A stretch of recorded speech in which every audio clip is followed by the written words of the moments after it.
ada yang mengatakan dukun itu kalau nggak nipu dan cabul. Gregetnya saya.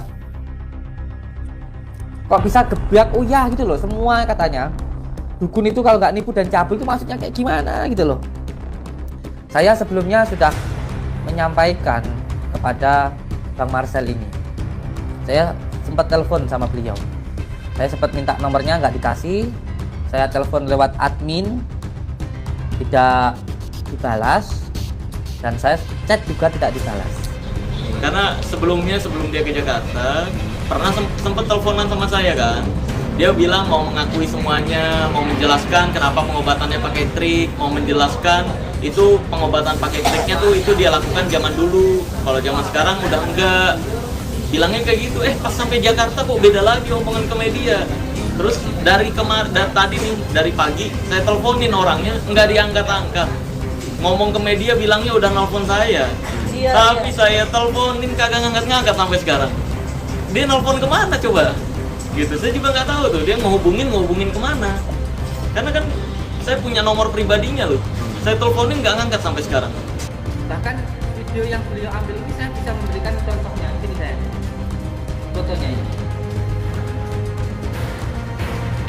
Saya bisa menunjukkan ini loh, foto ronsen seorang yang sakit di rumah sakit. Saya bisa bawa dokternya, saya bisa bawa foto ronsennya, saya bisa bawa orangnya. Kalau di dalam foto ronsen ada paku di dalam tubuhnya. Nah ini ketika saya rupiah, ini foto ronsennya, ada berpuluh-puluh paku di dalam tubuhnya. Ini pakunya nih, dua, ada banyak nih fotonya. Kelihatan ya, itu 1, 2, 3, 4, 5, ada 5 paku di dalam tubuhnya. Dan dari keterangan dokter ada logam, di dalam tubuhnya. Ini penjelasan tentang dokter. Ini dokter menyatakan di dalam tubuhnya ada benda logam. Dan seperti ini ketika dirupiah lalu keluar paku, apakah ini juga dikatakan penipuan? Sampai itu nggak merasakan sakitnya orang yang terkena santet sehingga kamu ngomong santet itu nggak ada. Ini saya bisa menunjukkan orangnya loh, saya bisa menunjukkan dokternya loh. Ketika di ronsen ada banyak pakunya. Terus seperti ini apa juga dikatakan trik? Apa mau sampai masukkan paku di sininya, paku di kepalanya, paku di perutnya? Kan nggak mau.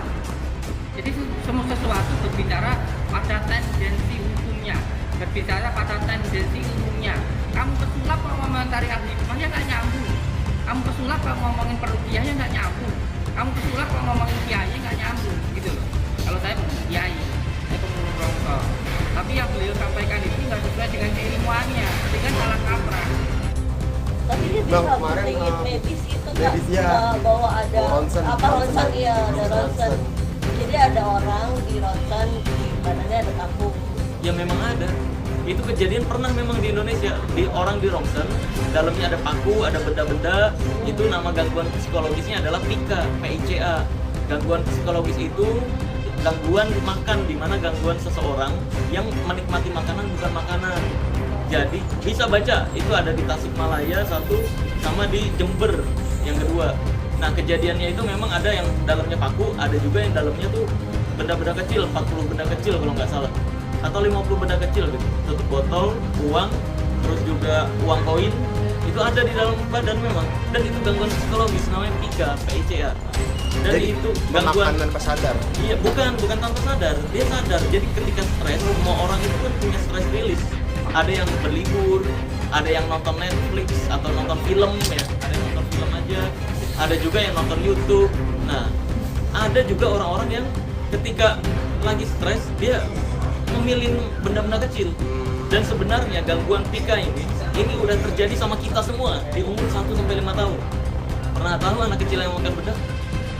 Itu hal-hal kecilnya. Pernah tahu anak kecil yang makan sabun pada saat itu? Di Indonesia ada, nah itu pika. Kalau dibiarkan terus-menerus, dia akan makan benda-benda yang agak lebih besar.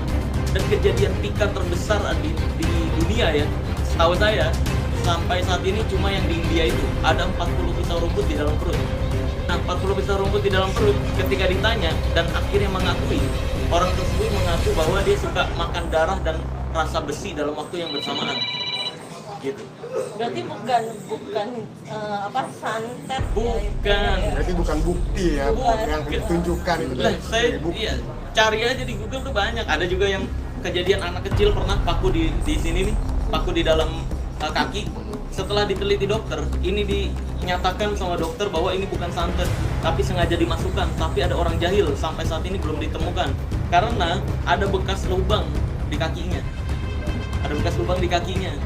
Nah, dan itu pakunya ujungnya udah digunting jadi lurus, makanya masuknya gampang ke dalam kaki. Gitu. Jadi memang sampai saat ini nggak pernah ada tuh bukti santet mengirimkan benda ke dalam badan, nggak ada. Yaitu seperti yang saya jelaskan tadi, itu pika namanya, gangguan makan. Kalau ada ya boleh dong, kirimin dong. Saya mau banget nih. Berarti konklusinya yang kemarin tunjukkan itu Pika. Saya nggak tahu ya yang ditunjukin. Karena yang mana. ditunjukin ronsennya kan memang kebetulan kaki ya, yang di ronsen. Iya. Oh, Bukan kaki. perut, kaki. Lah, iya kaki yang kejadian anak kecil kali. Nah, mungkin kalau misalkan Gus sendiri bisa membawakan korbannya tanpa ada lubang di kakinya tapi benar ada paku, berarti Marcel bisa percaya. Ya mana? Sampai saat ini nggak ada. Ya, misalkan dia bisa membawakan, berarti Marcel bisa Iya percaya. iya, boleh silakan bawakan korbannya. Bukan, kalau saya percaya itu kirimin ke saya dong. Jangan ke orang, kirimin ke saya dong. Paku kayak kulkas gitu, masukin ke perut saya. Gitu. Saya minta untuk dihadirkan Marcel ini. Jangan hanya sekedar minta pembuktian. Kita harus dengarkan dong. Siapa yang memulai awalnya? Siapa yang menyebutkan nama saya? Kan Sarah menurut saya melakukan penipuan. Kalau memang benar-benar dia tidak menipu, dia bisa membuktikan siapa yang saya tipu, korbannya mana, alat buktinya apa. Jangan hanya asumsi saja, jangan sekedar asumsi saja. Saya bisa menunjukkan kitab saya apa yang saya gunakan. Saya menggunakan kitab Tabsul Ma'arif, kitab Al-Azkar. Saya pakai kitab salah satunya khusus tentang membahas tentang sihir, yaitu kitab Al-Awfaq. Di situ diterangkan bagaimana ketika baginda Rasulullah sihir, lalu bagaimana pengobatannya, bagaimana menghilangkan ikatan itu ada. Jadi kita ini berbicara harus dasar hukumnya lah. Jangan hanya berbicara atas dasar kemauannya atau opininya seolah-olah kalau saya itu dia juga tipu, kan tidak bisa seperti itu sayang. Dari awal. Makanya saya kan nggak suka di drama-dramain kayak gini nih. Dari awal tuh pembuktian, siapa yang salah udah terbukti salah. Lah ini kan ngomong di media udah ngontak saya, katanya nggak ngerespon. Saya teleponin tidak diangkat. Anda ngerespon kemana? Anda telepon kemana Anda? Nggak, cuma masalahnya dia nggak mau mengakui di depan media gini. Kalau pengobatannya cuma trik, iya kan? Berani mengakuinya lewat telepon pribadi ke saya.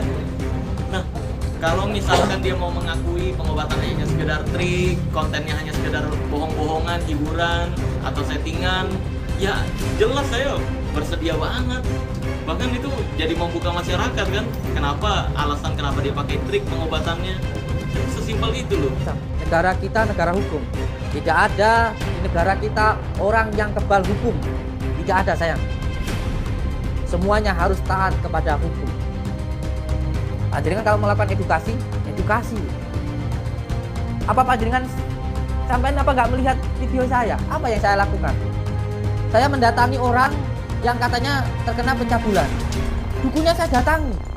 Kalau nanti di pengadilan Pak Hakim yang meminta saya untuk menghadirkan dukun yang telah memfitnah keluarga di Tulungagung yang saya datangi itu, kalau dikatakan itu settingan, saya siap untuk mendatangkan Pak RT, Pak RW-nya maupun dukun. Dia bilang ya di konten saya kan juga tarung sakti sama dukun, nyamperin dukun. Loh itu kan orang-orang Anda sendiri yang dibayar untuk pura-pura jadi dukun. Saya punya loh bukti-buktinya, siapa yang dibayarnya berapa. Ada ya kayak di channel saya itu kan saya udah kasih lihat. Bahkan saya tahu siapa pemerannya. Yang ada yang pura-pura jadi pasien juga di channelnya dia. Saya tahu, pernah saya tanya pemerannya dibayar berapa sama Mas Udin untuk pura-pura jadi pasien. Makanya pada saat itu saya mau laporin ini konten hoax. Bilang ke orang-orang bener nyatanya ini fake alias hoax gitu. Tapi kata polisi harus korban yang melaporkan. Jadi ya udah, yang bisa saya lakukan adalah edukasi.